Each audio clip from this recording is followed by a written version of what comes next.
The protest outside the Senedd in Cardiff Bay today. We spoke to those who came along. Channel 4, Sky News, S4C and Wales Online were there to see what this was all about. Protesters travelled from all over Wales and they said people don't really understand in Cardiff how serious an issue this is. Farmers from a farming background with a really rich cultural history in our area. We just want to protect a way of living and we want to be heard by the politicians. Sort of like the destruction of our countryside. You know, Wales is such a beautiful country and we're being industrialised, basically. People are not being felt that they're being heard. It shouldn't be about politics, but it has become politicised. It's very much about wanting to protect the people, the way of life, the land, nature and wildlife.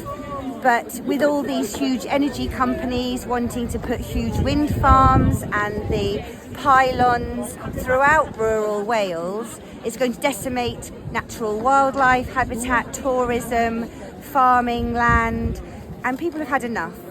We're not opposed to green energy or energy renewables.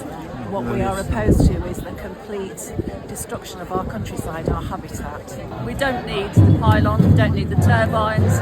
Wales has enough energy, has enough electricity, we don't need any more. It seems to be for the profit of the investors rather than for any practical strategy for energy for Wales.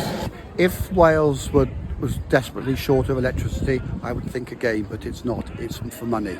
It's a money pot. I don't think what's happening is right and the way it's being done and the reasons behind it and the short-term profits won't give the long-term gain that's being sold on. It's wrong to be putting this green energy on great strings and there's farming and tourism and not much else, and we're a very low-income area, and I thought we were supposed to be thinking about future generations. If they undergrounded it from the point of view of the line, I'd be happy, but the actual turbines worry me. There's so many of them and I'm not sure it's the best way to produce green energy. Wales already has enough peak energy power for its needs, and we're protesting as the people from the communities affected and from communities who are simply sympathetic. This is being done sort of secretly behind our backs, and you know, we want the whole world to know that they may boast about come down to Mid Wales and see the Tour de France, but it's going to be prepared to ruin it. We're here because the pylons will affect us personally and our farm back home in Llandilo, and I think it's disgusting that they're trying to destroy our views and our landscapes.